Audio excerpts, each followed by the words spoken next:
네, 주대 얘기하십니다. 의석을 정돈해 주시기 바랍니다. 지금부터 헌법 제61조와 국회법 제127조 국정감사 및 조사에 관한 법률에 따라 대통령 비서실, 국가안보실, 대통령 경호처에 대한 2025년도 국정감사를 실시할 것을 선언합니다.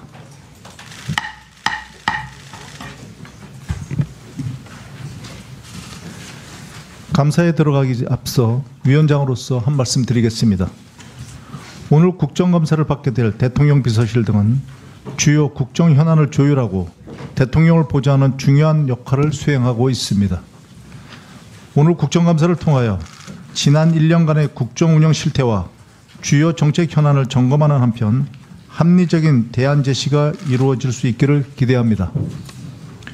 강원시 대통령 비서실장을 비롯한 관계 공무원 여러분께서도 오늘 국정감사가 생산적인 논의의 장이 될 수 있도록 위원님들의 질의에 성실하게 답변해 주시기 바랍니다.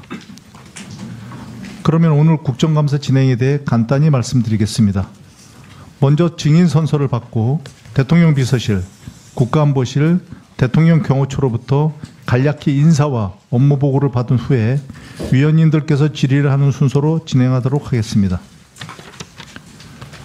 자세한 기간 증인 출석 현황은 배부해 드린 자료를 참고해 주시기 바라며 이규현 대통령 비서실 홍보소통 수석비서관은 예결위 출석 관계로 오후 2시부터 6시까지는 불출석할 예정이고 전성환 경청통합 수석비서관은 오전과 18시 이후에 예결위 출석 관계로 불출석할 예정입니다. 위원님들의 질의에 참고해 주시기 바랍니다. 그러면 증인 선서를 받도록 하겠습니다. 우선 선서의 취지와 처벌 규정에 대해 말씀드리겠습니다. 선서를 받는 이유는 증인으로부터 양심에 따라 숨김없이 사실대로 증언하겠다는 서약을 받기 위한 것입니다. 증인이 정당한 이유 없이 선서를 거부하거나 허위의 진술을 한 때 또는 국회의 권위를 훼손한 때에는 국회에서의 증언, 감정 등에 관한 법률에 따라 고발될 수 있음을 알려드립니다. 그러면 강원식 대통령 비서실장께서는 발언대로 나오셔서 대표로 선서하시고 그 밖의 증인들께서는 자리에서 일어나 오른손을 들어주시기 바랍니다. 그리고 선서가 끝나면 서명 날인한 선서문을 위원장에게 제출하여 주시기 바랍니다. 선서.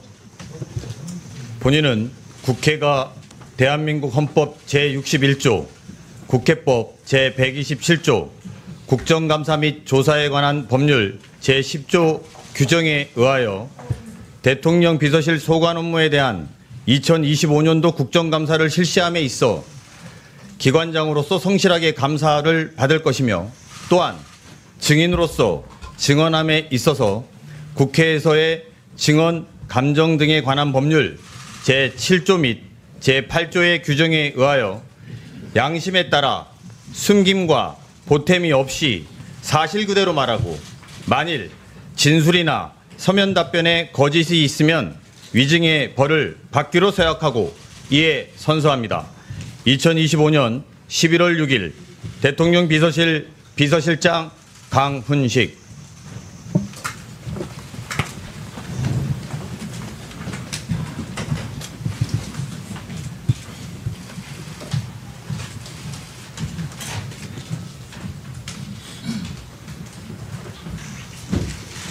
수고해 주세요.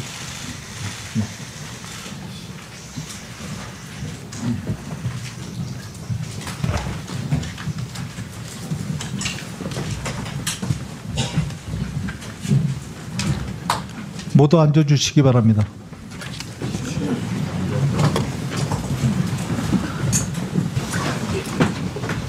다음은 3개 기관으로부터 인사와 업무 보고를 받을 순서입니다. 그러면 먼저 강훈식 대통령 비서실장 나오셔서 간략히 인사 말씀과 업무 보고해 주시기 바랍니다.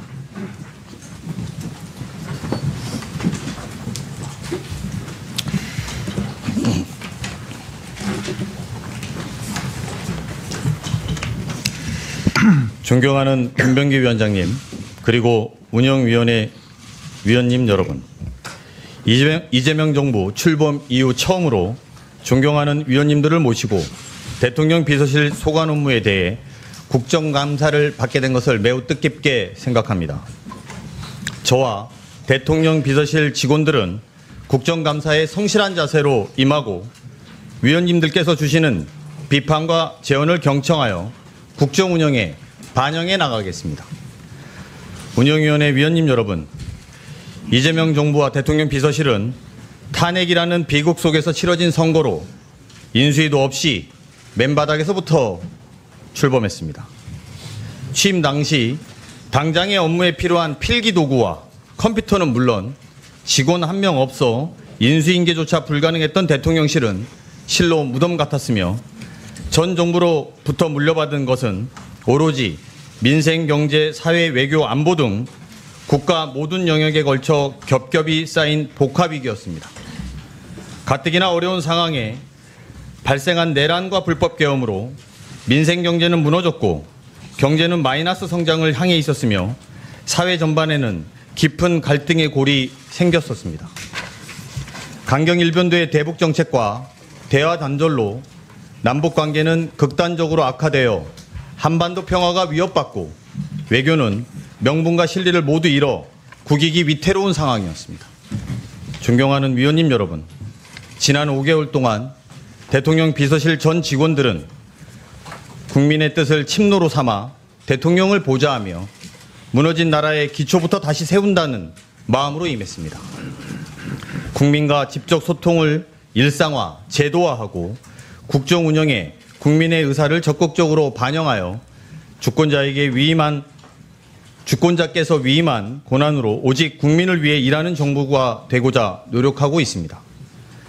정부 출범 이후 지금까지 내란의 아픔을 극복하고 민주주의를 복원하여 정의로운 통합을 이루기 위해서 최선을 다해왔습니다. 또한 국익 중심 실용 외교의 원칙을 통해서 외교를 정상화했습니다. 지난주 경주 시민과 국민 여러분의 성원에 힘입어 세계의 경제 교류 협력 논의를 주도하면서 APEC 2025를 성공적으로 개최하여 미래지향적인 안보 협력을 강화하고 AI 3대 강국의 가능성을 전 세계에 알렸습니다. 특히 미국과의 관세 협상을 타결하여 우리 경제의 불확실성을 완화하고 새롭게 성장하고 도약하는 발판을 다졌습니다. 민생 회복과 경제 성장을 위해서도 모든 역량을 집중하고 있습니다. 물가와 주거, 안전, 일자리 등 국민의 일상과 직결된 민생을 신속히 안정시키고 대한민국 경제가 다시 도약하고 성장할 수 있도록 최선을 다하고 있습니다. 민생 안정을 위한 추경, 또 적극적인 정책을 펼친 결과 마이너스로 후퇴했던 경제 성장률이 성장 반등에 성공했고 올해 3분기 GDP 성장률은 1.2%로 6분기 만에 최고치를 기록했습니다. 시중 자금의 생산적 금융으로의 이동을 통한 우리 경제의 체질 전환을 위해 자본시장 정상화에도 힘쓰고 있습니다. 그 노력에 힘입어 코스피가 사상 최고치를 여러 차례 경신해 왔습니다. 국민주권정부는 당면한 위기 극복을 넘어 미래를 대비한 과감한 투자도 진행하고 있습니다. 공급망 재편, 강대국 간의 패권 경쟁, 기후위기에 따른 산업 전환에 적극 대응해야 국가의 미래와 국민의 삶을 보호할 수 있기 때문입니다.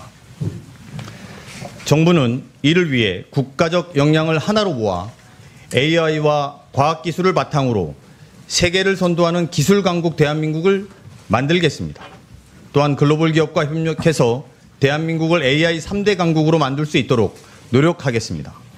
이와 함께 전 정부의 실패한 재정 운영을 극복하고 책임 있고 지속 가능한 재정 운영을 통해 회복과 성장을 든든하게 뒷받침하겠습니다.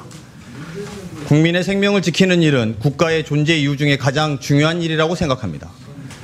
국민을 지키는 것이 안보를 확고히 하는 것이라는 일념으로 국가의 책무를 다하겠습니다.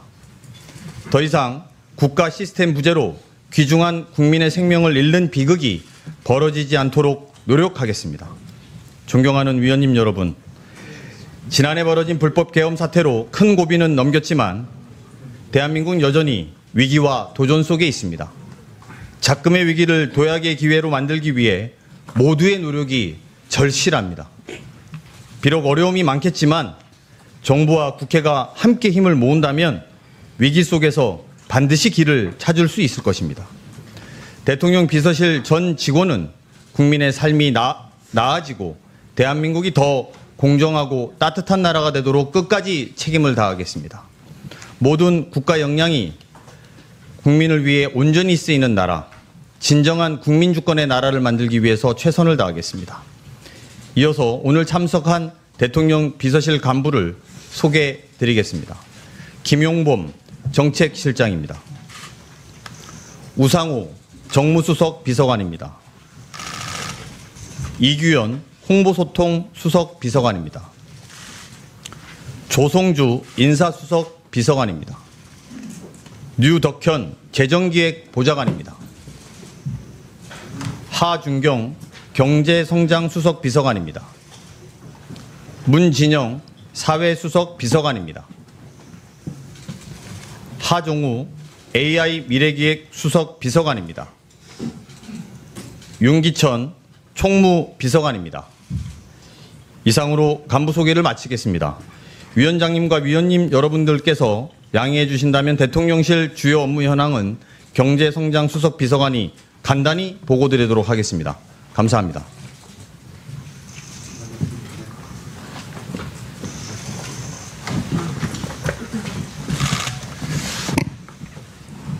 예, 대통령 비서실 경제성장 수석 비서관 하준경입니다. 대통령 비서실의 주요 업무 현황 및 추진 계획을 간단히 보고드리겠습니다. 먼저 경제정책 관련입니다. 새 정부는 출범 직후부터 민생 경제 위기 긴급 대응에 전력을 다했습니다. 대통령 주재 비상경제점검 TF를 즉시 가동하여 금년 2차 추경을 편성하였고 3개월 만에 92.4%를 신속 집행하였습니다. 농수산물 등 서민 물가 부담 완화와 함께 소비 쿠폰 지급 등 내수 활성화에 주력하면서 소상공인 등의 부담 경감과 재기 지원을 위해 장기 소액 연체 채권 소각, 채무 조정 확대 등도 추진하였습니다.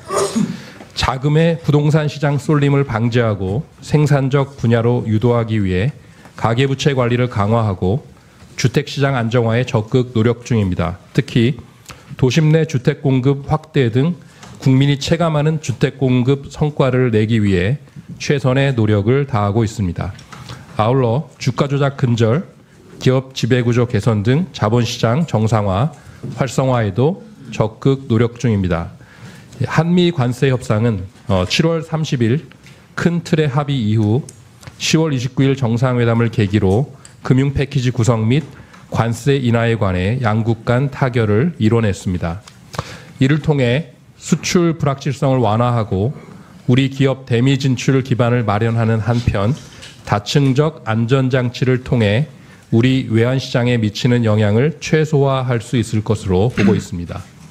지속가능한 책임 재정 구현을 위해서는 미래 전략산업 육성, 민생안정 지원, 세입 기반 정상화 등을 내용으로 세제 개편안을 발표한 바 있으며 내년도 예산안의 경우 새 정부 국정 과제와 성장 전략을 뒷받침하고 적극 재정을 통한 경제 선순환 유도에 초점을 두고 편성하여 국회에 제출하였습니다.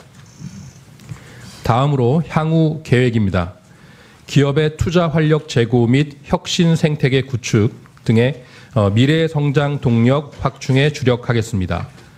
획기적 규제 혁신, R&D 인센티브 강화, 벤처 투자 활성화 등과 함께 150조 원 규모 국민 성장 펀드를 통해 지원을 강화해 나갈 것입니다.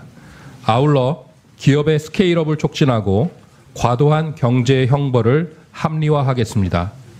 우리 경제의 지속 성장을 위해 모두의 공정한 성장으로 성장 전략을 전환하여 추진해 나가겠습니다.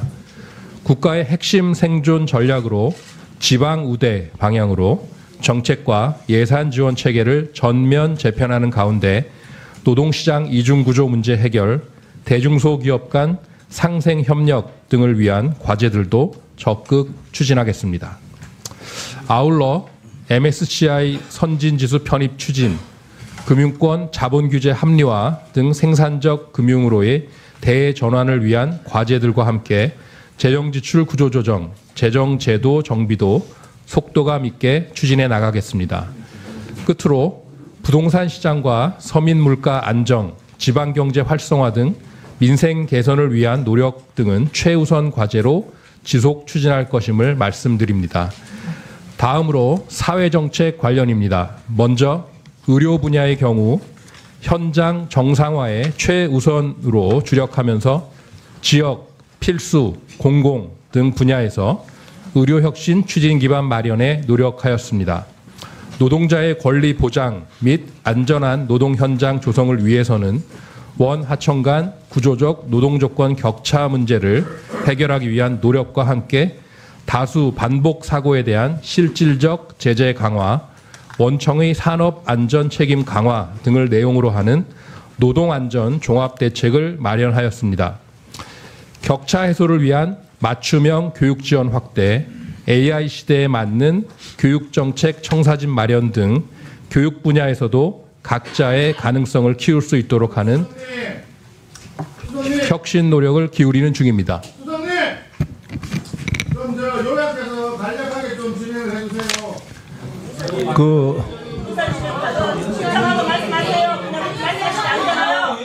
잠시만요. 잠시만요.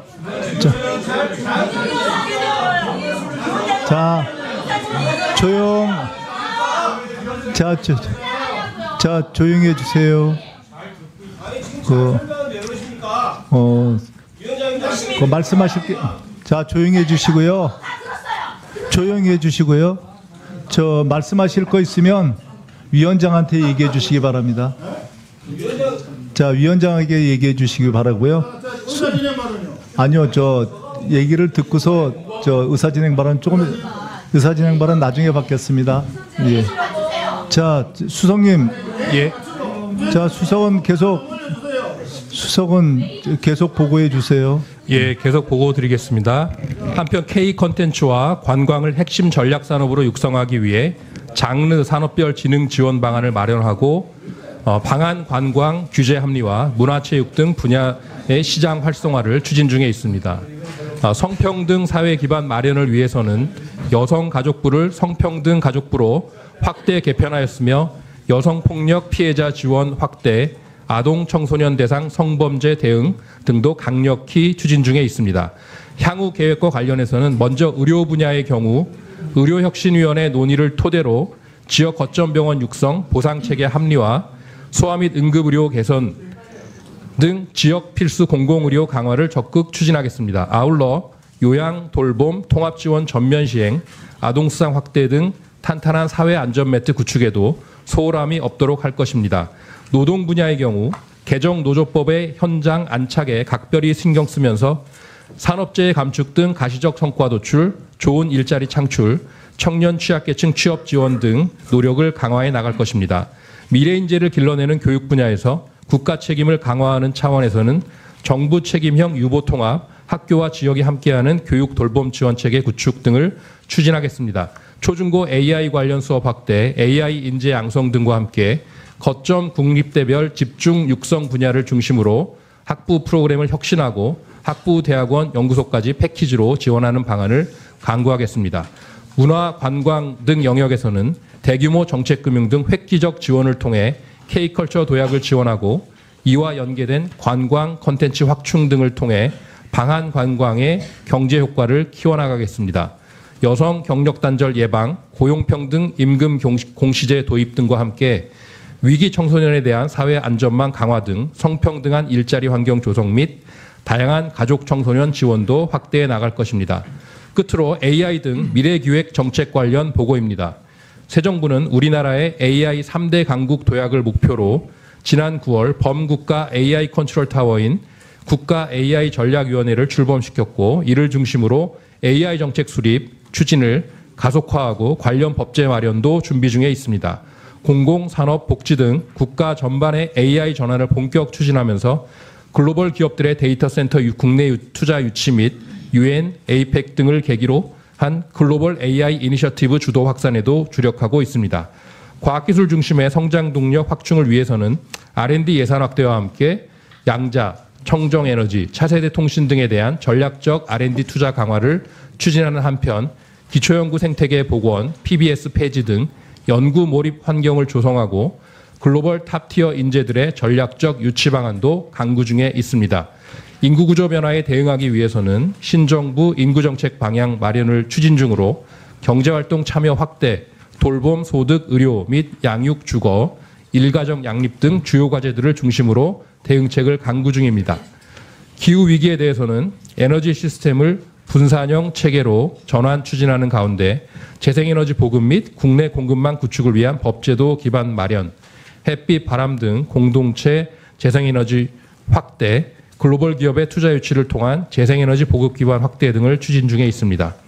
향후 계획과 관련해서는 우선 국가 AI 전략위원회를 통해 대한민국 AI 액션 플랜을 마련하고 차질 없이 시행해 나가겠습니다.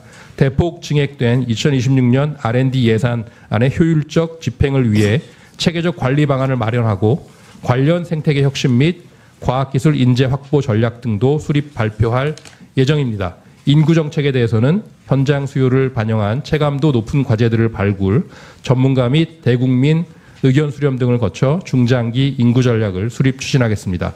끝으로 2035 NDC, 재생에너지 보급, 기후테크 산업 육성 등 탄소 중립을 위한 노력도 지속 강화해 나가겠습니다. 이상으로 보고를 마치겠습니다. 감사합니다. 네, 수고하셨습니다. 다음은 위성락 국가안보실장 나오셔서 간단히 인사 말씀과 업무 보고해 주시기 바랍니다.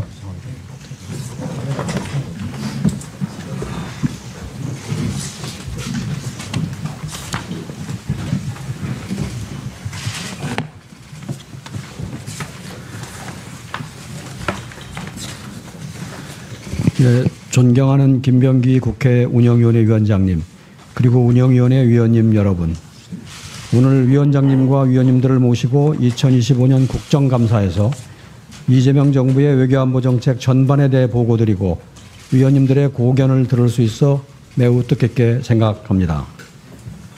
위원님들께서 잘 아시는 것처럼 국제정세의 유동성이 커지고 있습니다. 한반도에서는 북한의 핵미사일 능력이 고도화되고 있으며 국제적으로는 지정학적 갈등이 불거지고 있습니다.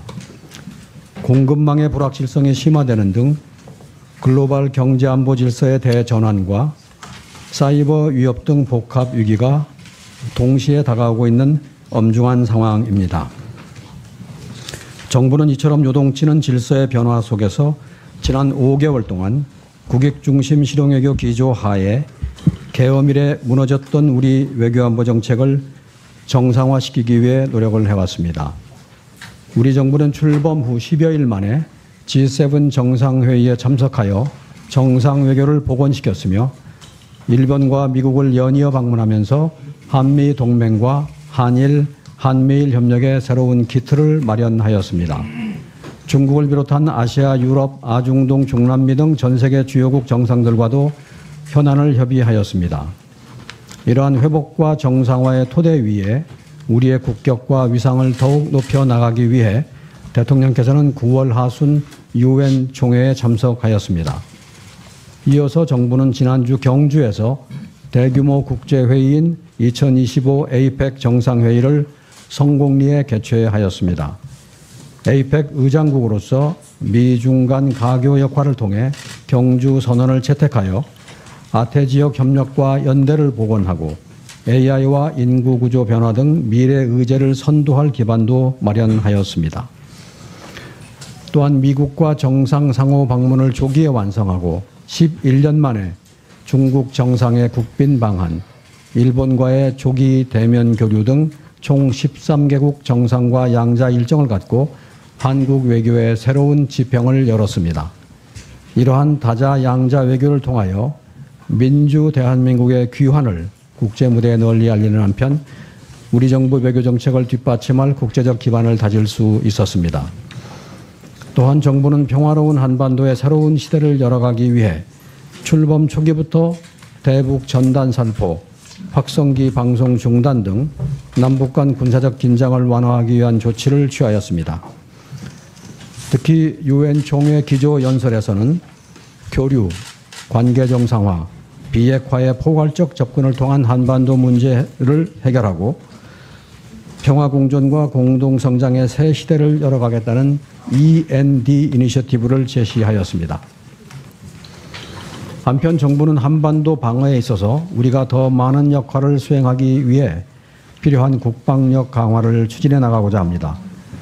이를 위해 AI, 드론, 로봇 등 첨단 기술 기반으로 우리 군의 미래 전장을 주도하는 스마트 정예 강군으로 개편해 나가고자 합니다.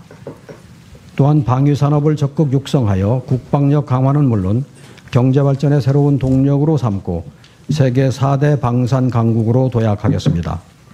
장병들의 복무 여건과 처우를 개선하고 군 본연의 임무와 역할을 제대로 수행할 수 있도록 민주적 제도적 기반을 더욱 단단하게 하여 국민에게 신뢰받는 국민의 군대로 거듭나는 노력도 지속하겠습니다. 한편 정부는 경제의 발전과 안보 보장을 위해 견고한 경제안보 대응 체계를 구축하는 데에도 전력을 다하고 있습니다. 주요 국가의 경제안보 공동협력 등 국제적 연대를 확대해 나가고 민관 협력을 통한 통합적인 경제안보 대응도 강화하도록 하겠습니다. 인공지능 등 기술의 발전과 함께 사이버 공간에서의 위협도 거세어지고 있습니다. 최근 연이은 해킹 사고에 대응하기 위해 관계부처와 함께 정보보호 종합 대책을 마련하였습니다. 갈수록 진화하는 사이버 위협에 대한 빈틈없는 예방과 대응을 위해 노력해 나가겠습니다. 향후 주요 외교 안보 현안과 정책 방향에 대해서는 의원님들의 고견을 청취해 나가도록 하겠습니다. 업무 보고에 앞서 오늘 참석한 국가안보실 인사들을 소개하겠습니다. 김현종 1차장입니다. 국가안전보장회의 사무처장을 겸하고 있습니다. 임웅순 2차장입니다. 오현주 3차장입니다. 조현우 안보전략비서관입니다. 국가안전보장회의 사무차장을 겸하고 있습니다. 곽태신 국방비서관입니다. 최희덕 외교정책비서관입니다. 정대진 통일정책비서관입니다. 송기호 경제안보비서관입니다. 김소정 사이버안보비서관입니다.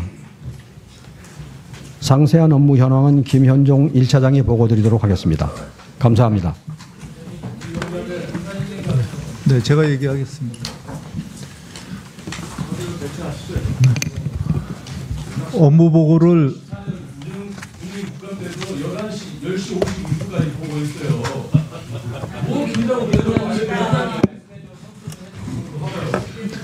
자, 업무 보고는 간략하게 해주시기 바랍니다. 네, 알겠습니다.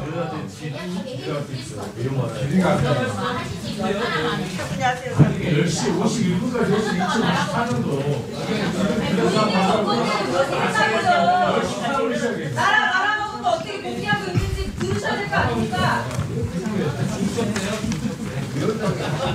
아, 그래요? 녹음기처럼 똑같은 말 하시던데. 그러면 이거 보면 되잖아요. 이거 보세요. 안 보여서 들어야 되겠습니다. 계속 듣게 해주십시오.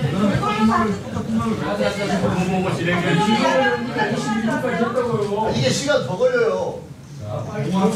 빨리 보고합시다. 예, 국가안보실 1차장 김현종입니다. 국가안보실 주요 업무 현황을 보고드리겠습니다.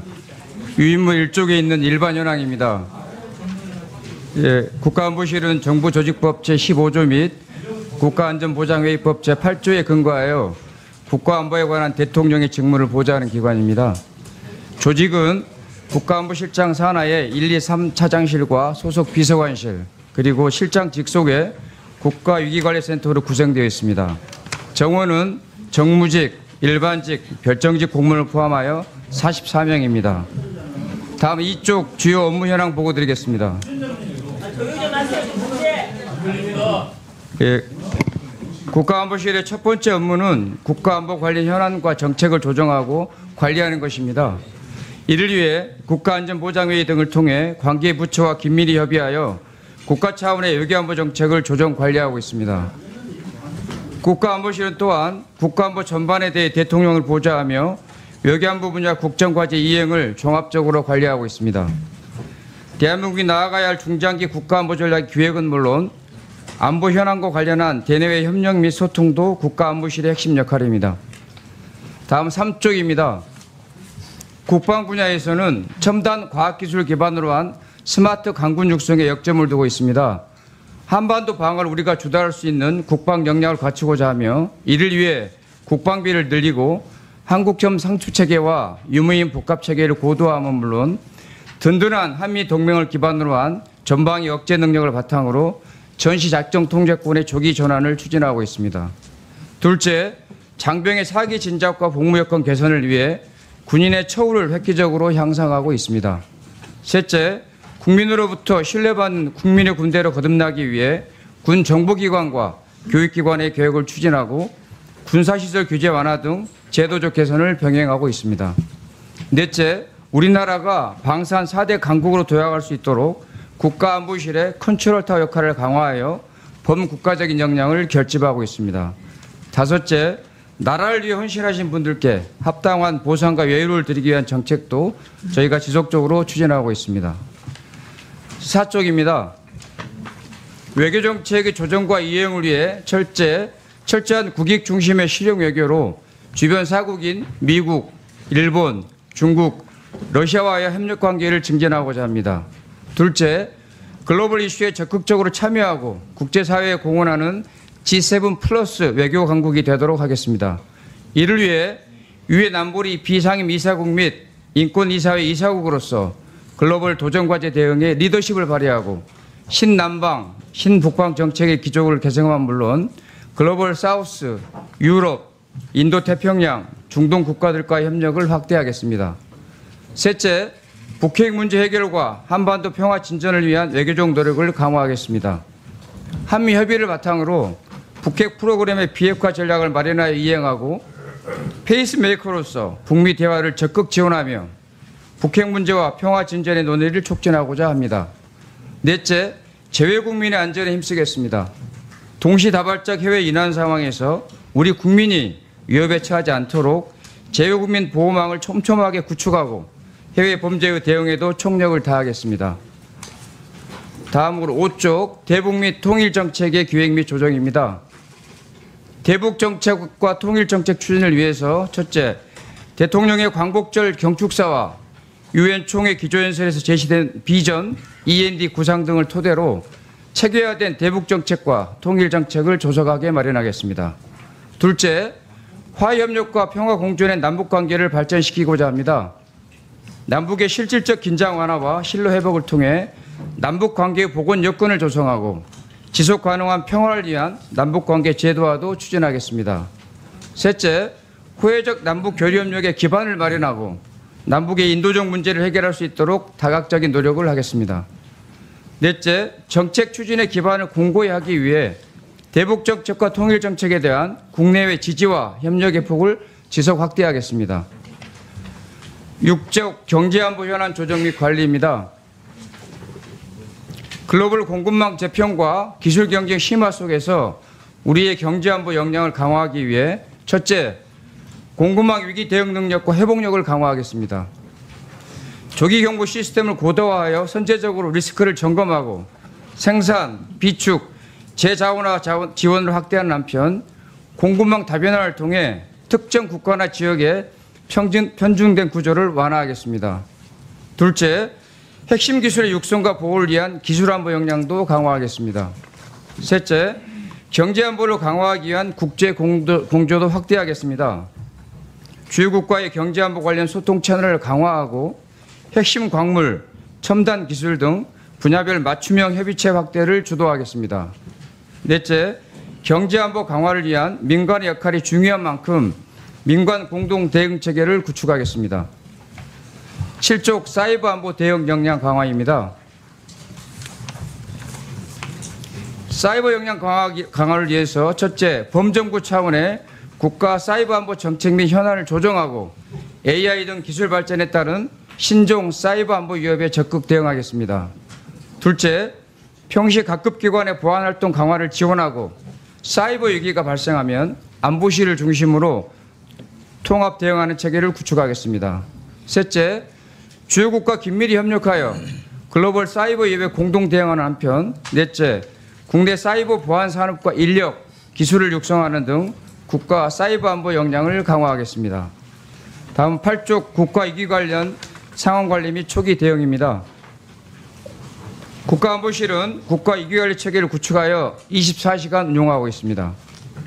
유관 기관과 협조하여 안보 및 재난 분야 위기에 대한 상황 관리와 대응 체계를 구축하여 운영 중이며 국가 위기관리 효율성 제고를 위해 관련 법령 및 대응 매뉴얼을 개정 및 보완하고 있습니다. 국가안보 관련 제반 정보 분석과 관계기관의 공동 대응 체계를 구축하여 국가 위기관리 역량을 강화하는 노력을 지속하겠습니다. 이상으로 국가안보실 주요 업무 현황 보고를 마치겠습니다. 감사합니다. 네, 수고하셨습니다. 마지막으로 강병인 대통령 경호처 기획관리실장 직무대리 나오셔서 간략히 인사 말씀과 업무 보고해 주시기 바랍니다.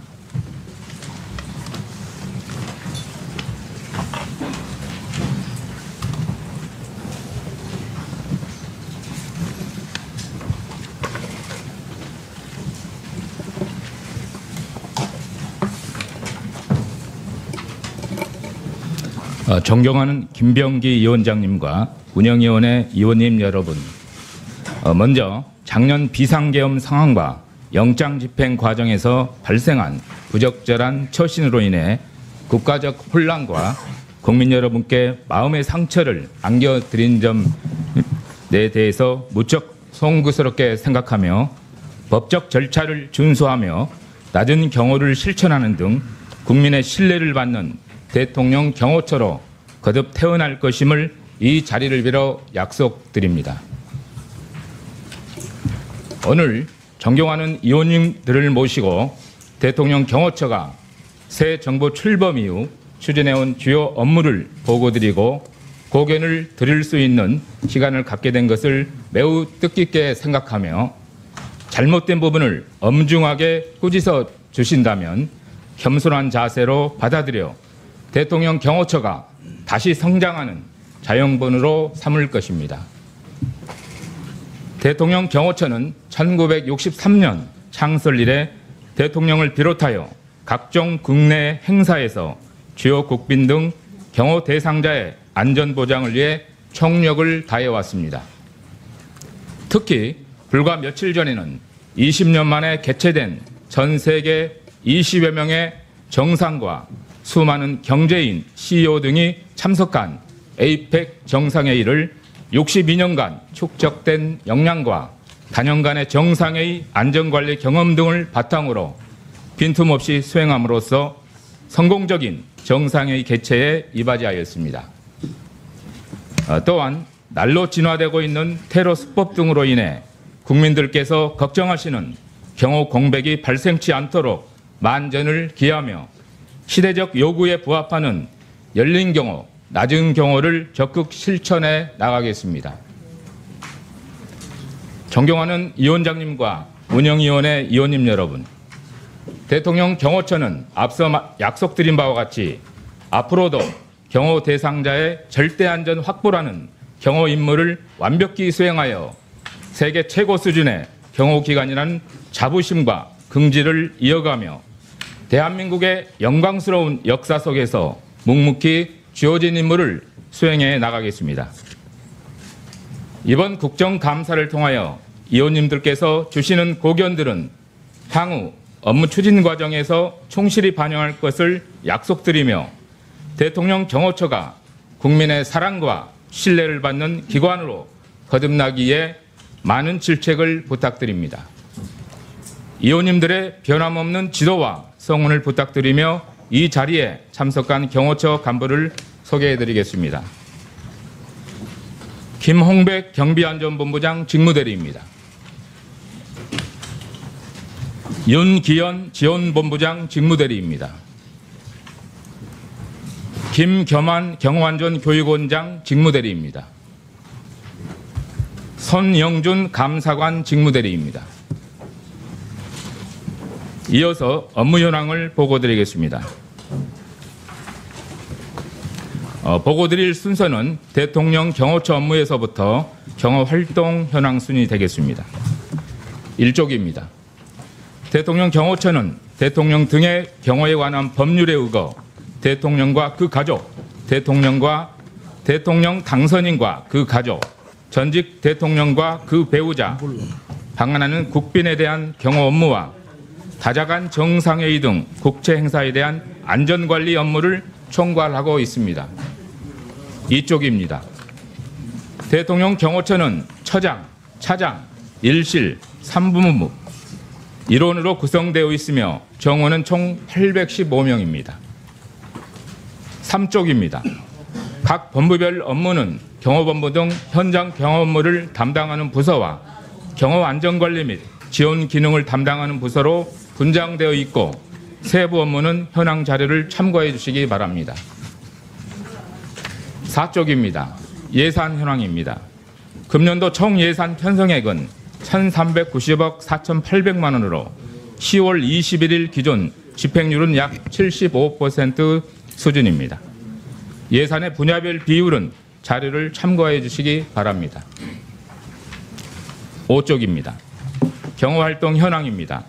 현 정부 출범 이후 국내 116회와 해외 4회 5개국의 경호 작전 임무를 수행하였습니다. 6쪽입니다.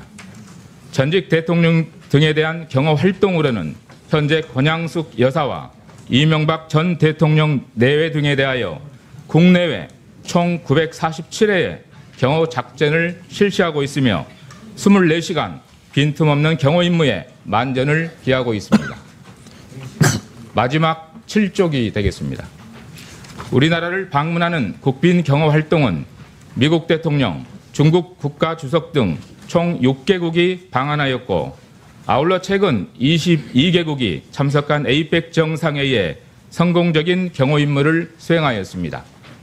앞으로도 대통령 경호처는 경호 대상자의 절대 안전을 위해 최선을 다하겠습니다. 이상으로 업무 보고를 마치겠습니다. 네, 수고하셨습니다.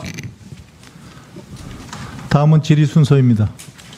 주 질의 시간은 교섭단체 간사간 사전합의에 따라 대통령 비서실 등에 대하여 일괄하여 7분으로 하겠습니다.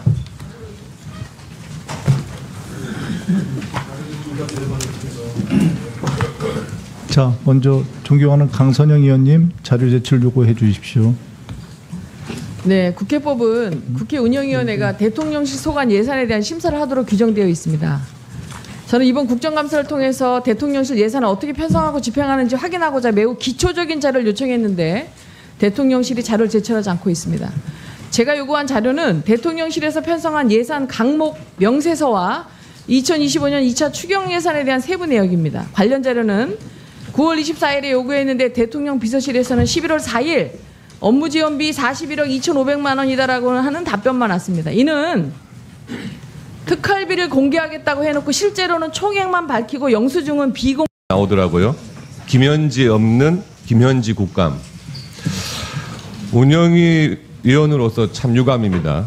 금년 국감이 정말 김현지로 시작해가지고 김현지로 끝나는 것 같습니다.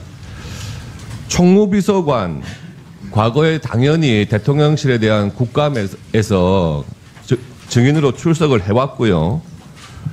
우리 운영위에서 제일 처음 국감 전에 이 증인 채택 여부를 논의할 때 당연히 총무비서관도 나오는 것으로 저는 이해를 하고 있었는데 그때 민주당에서 증인 채택을 거부하면서 이 논란이 커진 거거든요. 그 이후에 갑자기 대통령실에서 총무비서관을 또 부속실장으로 발령까지 냅니다. 아예 총무비서관이 국회에 나왔던 그 관행의 적용 대상에서 빼버리겠다고 한 거죠.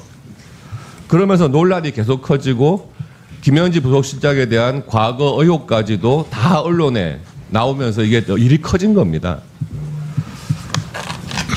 최초에 정무수석께서 언론에다가 김현지 100% 출석 장담한다 이렇게 하셨다가 그 다음에 말이 갑자기 바뀌셨더라고요. 김현지 실장 나온다고 했다가 안 나온다고 다시 말이 바뀌신 이유 대통령이 지시하신 겁니까?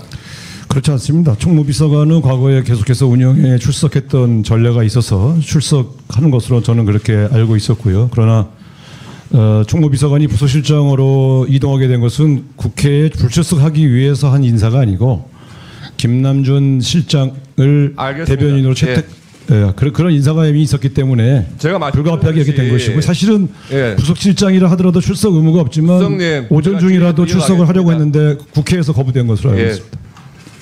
처음에는 총무비서관으로서 있으면서 장관 후보자에 대한 인사에 관여한 것이 아니냐 그 정도의 의혹이었습니다. 그런데 이게 갑자기 인사 발령까지 나면서 또 주변 인물들의 말도 바뀌고 그러니까 이게 실세 현지가 아니냐는 의혹이 제기된 거죠. 근데 저는 이런 뭐 의혹보다도 이 국감에 불출석하는 그 과정에서 민주당에서 그 김현지 부속실장을 감싸기 위해 가지고 바뀌는 말들 전 이런 것들이 더 이게 문제가 아닌가 하는 생각이 들거든요. 정무수석님의 말씀도 바뀌었고요. 박지원 의원님, 김현지 똑똑하다. 내가 국정감사장 나가라고 했다. 국회에서 부르면은 나갈 것이다. 방송 나와서 장담했다가요. 하루 만에 다음날 아침에 김현지 못 나간답니다. 이렇게 말씀이 바뀌셨어요. 저는 이게 다선 국회의원 또 정무수석의 말까지 바꿀 수 있는 사람이 과연 누군가 굉장히 궁금합니다. 저는 말을 바꾼 적이 없고요. 오전 중이라도 오전 시간이라도 출석하는 게 바람직하다고 해서 권유를 했고 또 출석을 하기로 수석님 했었습니다. 질의 네. 안 끝났습니다 아직. 그래서 지금 민주당에서 제안한 게 오전에만 참여했다가 돌아가겠다. 오늘 오전 상황 보시지 않았습니까? 이런 식으로 회의 진행시키면은 오전에 증인으로 나오는 것이 무슨 의미가 있겠습니까? 이렇게 김현지 부속실장을 감싸고 도는 것이 대통령의 뜻입니까? 아니면은 김현지 부속실장 본인의 주장입니까? 아니 이제 김현지 그 실장의 출석 여부는 실제로 인사가 그 이전부터 이미 계획되어 있었고요. 그래서 부서실장은 의무 참석 인원이 아니었기 때문에 별로 고려 대상은 아니지만 혹시 국회에서 원하면 간다는 입장은 계속 견지하고 있었습니다. 그래서 국회에서 증인 채택을 하면 반드시 출석시킨다. 그건 기본적으로 정무수석실의 일관된 입장이고요. 근데 오전 출석은 오후에 대통령 일정이 이미 예정돼 있었기 때문에 부서실장이 수행을 해야 되는 것 때문에 양해를 말씀드린 것이고요. 과거 관행상 필수 증인이라 하더라도 불가피한 일정이 있으면 양해했던 것이 과거의 관례 아니었겠습니까? 그래서 한 3시간 정도면 여야 의원님들이 충분히 김현지 부서실장에 대한 여러 가지 제기되는 문제를 충분히 지지할 수 있다고 판단했습니다. 과거에 국회의원 하신 경험상 네. 국정감사에서 오전만 출석하겠어 끝내겠다고 하는 게 무슨 의미인지 다 아시지 않습니까? 들어가십시오. 비서실장님께 묻겠습니다. 네. 민주당에서 최근에 대통령에 대해서 재판 중지법 추진하겠다고 이야기를 했다가 비서실장께서 나서가지고 대통령 뜻이 아니다 이렇게 정리를 시키셨어요. 그러면서 대통령을 정쟁에 끌어들이지 말라 이렇게 언급까지 하셨는데 이거 민주당이 들으라고 하신 말씀이시죠? 아닙니다. 야당도 함께 양해해 주셨으면 좋겠습니다. 여야 모두가 대통령을 정쟁에 끌어들이지 말고 민생과 경제를 살리는 데 도와주십시오. 예. 그러면서 하신 말씀이 헌법상 대통령에 대한 재판 중지는 명백하기 때문에 입법 조치까지 필요 없다. 뭐 이런 취지로 말씀하신 것 같아요. 근데 저는 이게 명분에 불과하다고 생각을 합니다. 지금 민주당에서 추진하고 있는 것 중에 이재명 대통령 구하기 여러 가지 하고 있죠. 일단 배임죄 폐지 이거 없애면은 대장동 재판 면소로 끝나겠죠. 또 공직선거법에서 행위 부분을 뺀다. 그러면 지금 유죄 취지로 파기환송된 사건 또 면소로 끝나겠죠. 그리고 대북 송금 사건 아예 공소 취소를 하려고 지금 법무부에서 빌드업 작업하고 있습니다. 이렇게 면소나 공소 취소를 해버리면 대통령 퇴임 이후에도 재판받지 않고 편하게 지낼 수 있는데 괜히 재판중지법을 해놓으면 대통령 재임기간 끝난 다음에는 재판하라는 뜻이 아니겠느냐. 그러니까 그거 하지 말고 공소 취소나 면소하라 이런 취지 아니겠습니까? 저는 이런 것을 보면은요. 산신령과 도끼 그 설화의 현대판 같아요. 낡아 빠진 새도끼, 예, 재판중지법 그런 거 하지 말고 그냥 바로 금도끼, 은도끼 내놔. 예, 면소하고 공소 취소해. 지금 그런 방향으로 가시려고 재판중지법 굳이 할 필요 없다. 그렇게 하시는 거 아닙니까? 아닙니다. 의원님, 저 답변 드릴 기회를 해주셔서 감사한데요. 제가 몇 가지 말씀 좀 올리겠습니다.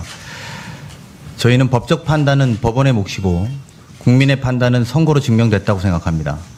그리고 대통령의 재판 중지와 관련해서는 헌법 84조에 따라서 현직 대통령에 대한 형사재판은 중지된다는 게 다수헌법학자의 의견이고요. 견해이고 헌법재판소도 같은 취지로 해석을 내린 바 있습니다. 이에 따라서 운영하는 것이지 그 문제가 저희 대통령실 운영과 대통령과는 무관하다는 말씀 드립니다. 공소취소나 면소에 대해서 잠깐 잘 못 들었습니다. 공소취소나 면소 이런 부분 가지고 말씀해 보시죠. 제가 별도 그 부분에 대해서 드릴 말씀이 별도로 없습니다. 자, 수고하셨습니다. 다음은 존경하는 김영배 의원님 질의해 주세요. 네, 김영배입니다. 우리 대통령께서 영혼을 갈아 넣었다라는 말씀을 하실 때 저도 울컥했는데요. 아마 우리 국민들께서도 굉장히 짠했을 것이다 생각이 됩니다. 대통령께서 몸이 좀 감기가 드셨다고 할 정도로 지금 아마 진짜 혼신을 다하신 것 같은데요. 너무 고생 많으셨습니다. 앞으로 후속 조치 함께 잘해 나갔으면 좋겠습니다. 우선 실장님 그 MOU 시점이 지금 언제쯤으로 예상하십니까? 지금 계속 늦어지고 있는데요.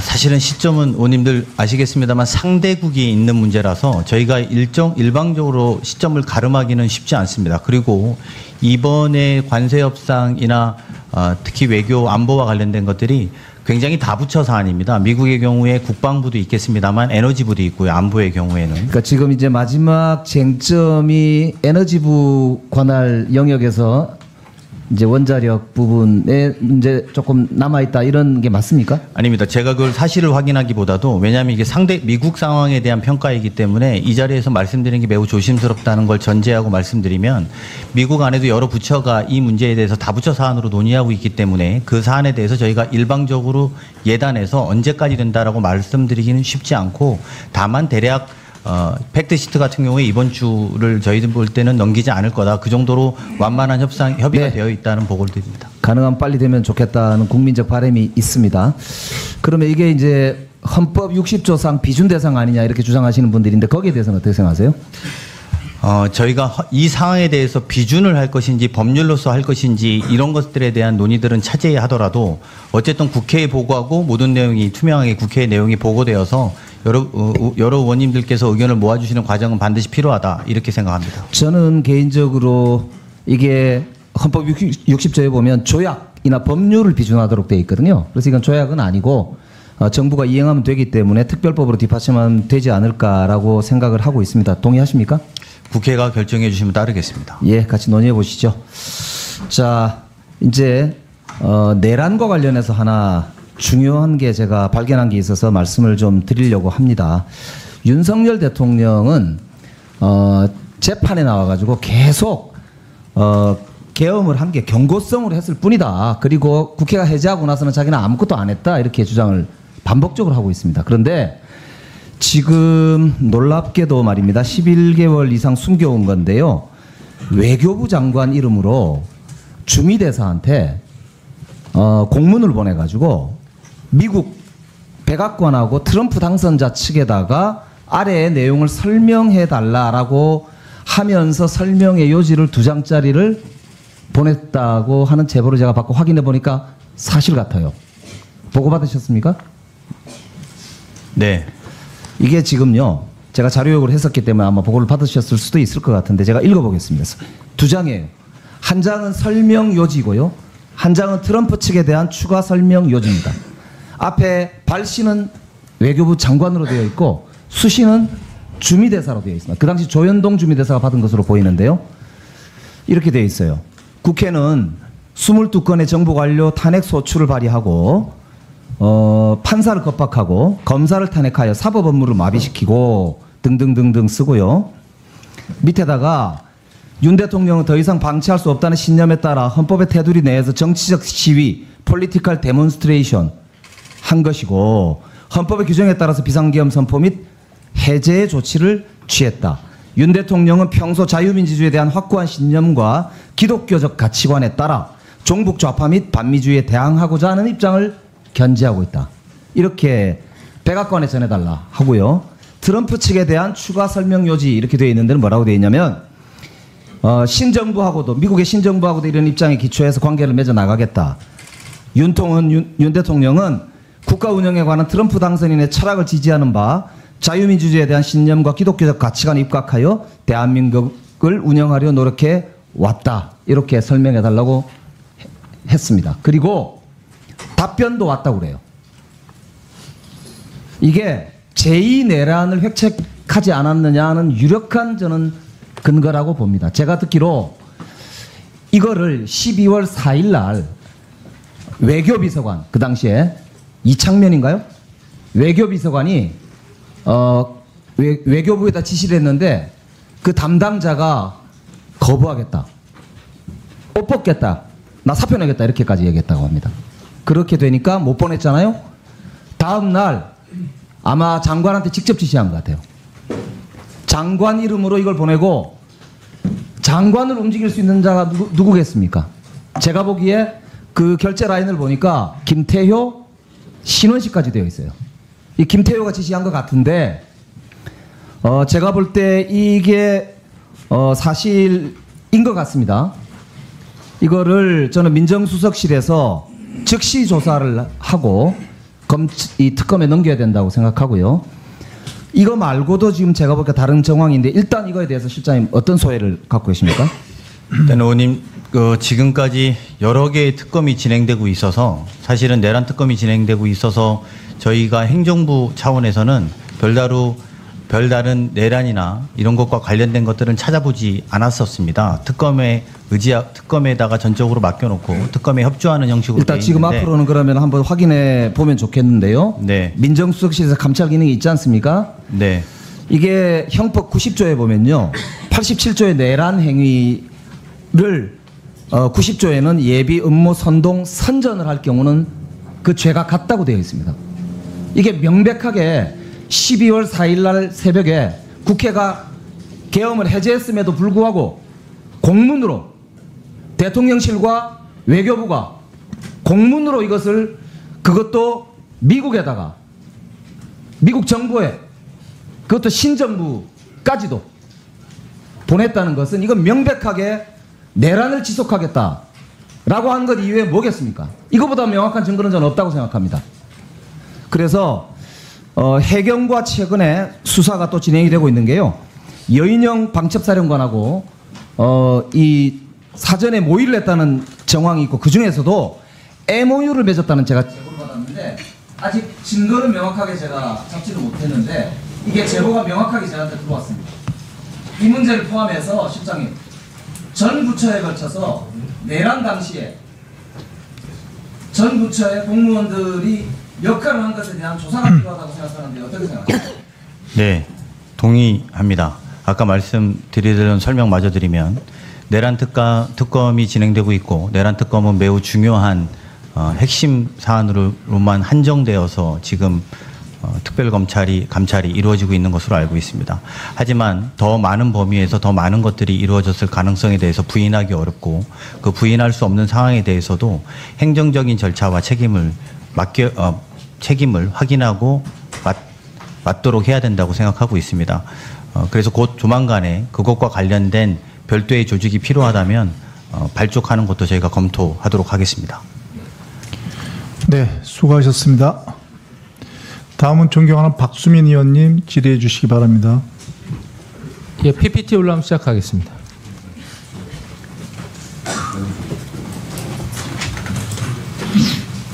예, 강훈식 실장님 그리고 예, 김영범 실장님 두 분 다 번갈아 질의드리겠습니다. 두 분 다 훌륭한 공직의 경로를 걸어오셨는데 또 국정의 중요 직책 맡으신 거 기대하고 또 축하드립니다. 자, 한미 협상 결과입니다. 미국은 9,500억 불로 발표하고 한국은 3,500억 불이라고 발표합니다. 숫자 뭡니까? 강훈식 실장님. 네, 의원님 아시겠습니다만 각 국이 이를테면 이것을 그러니까 정치적인 언어로 해석하는 것에 대해서 서로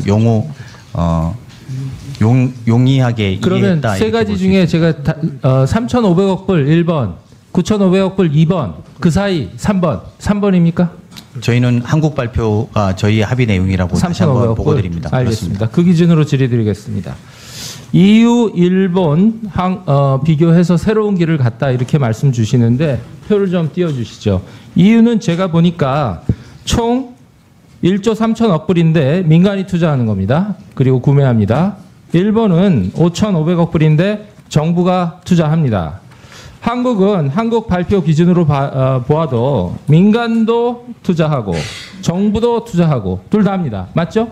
맞습니다.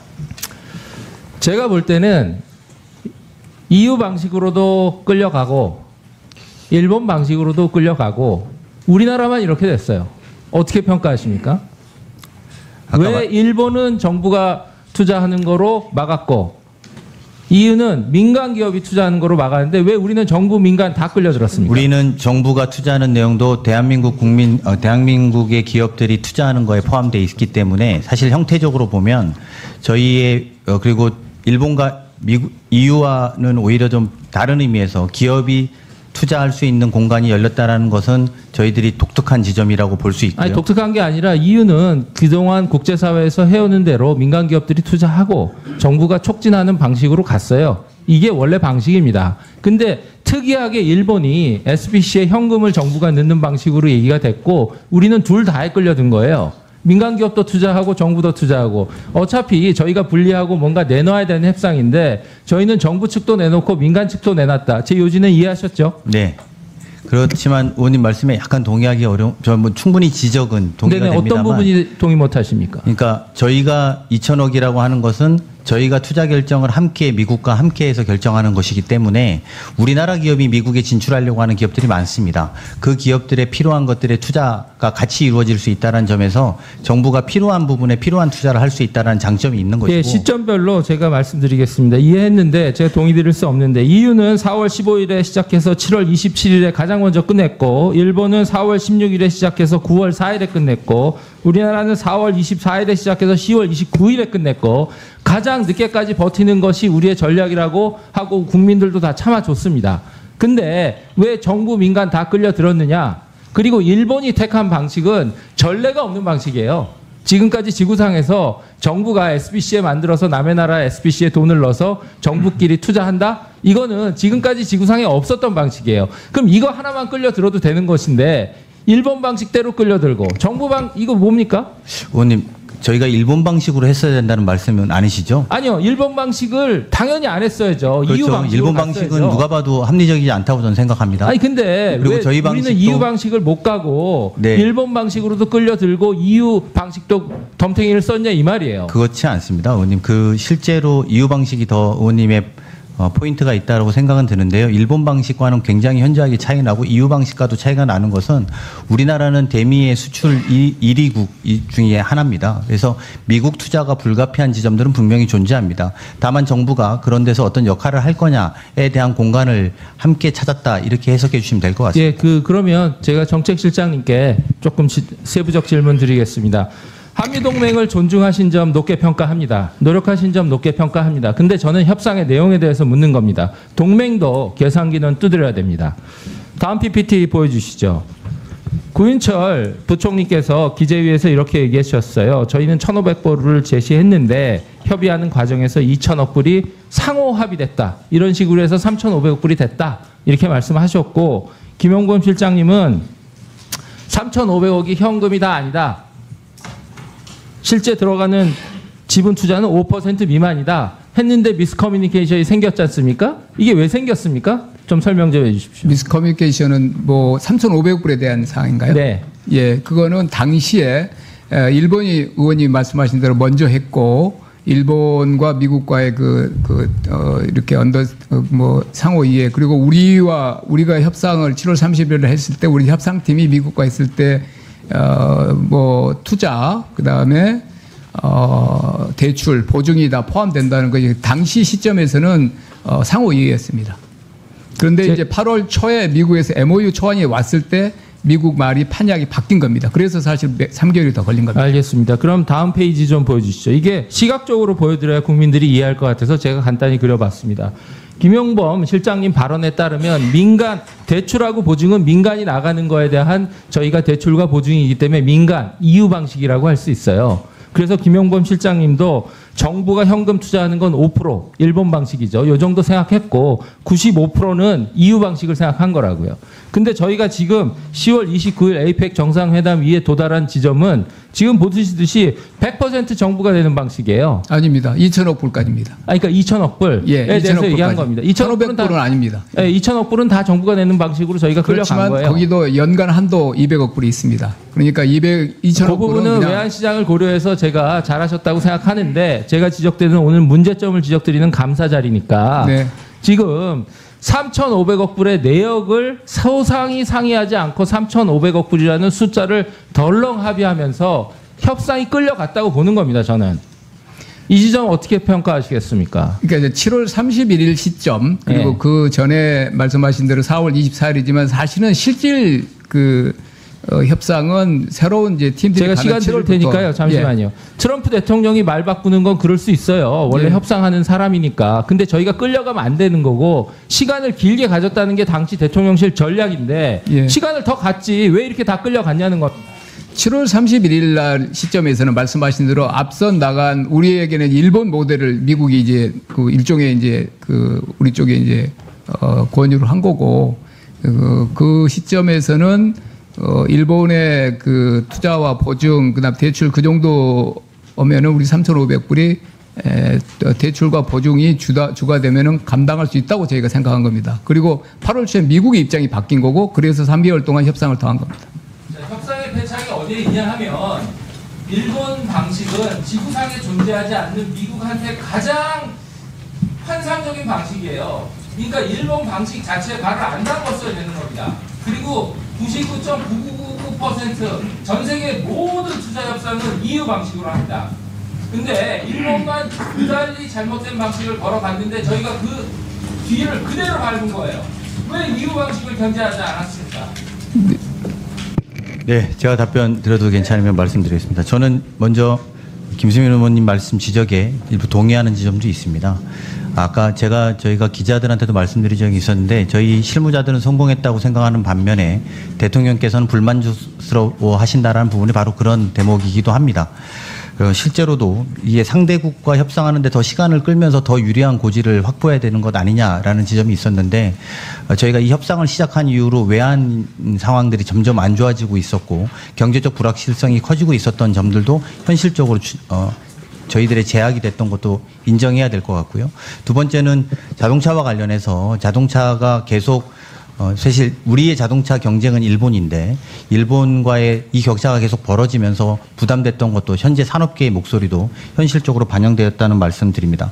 그리고 아울러서 의원님께서 말씀해 준 것처럼 전략이 그렇다면 더 시간을 같이 그러지 않느냐 이렇게 말씀 주셨는데요. 저희도 그렇게 생각합니다. 그래서 국회에서 충분히 논의하시고 특별법을 통과시킬 때 이런 논의들이 충분히 되어서 국익 중심으로 마지막 마무리를 함께 해주셨으면 좋겠습니다.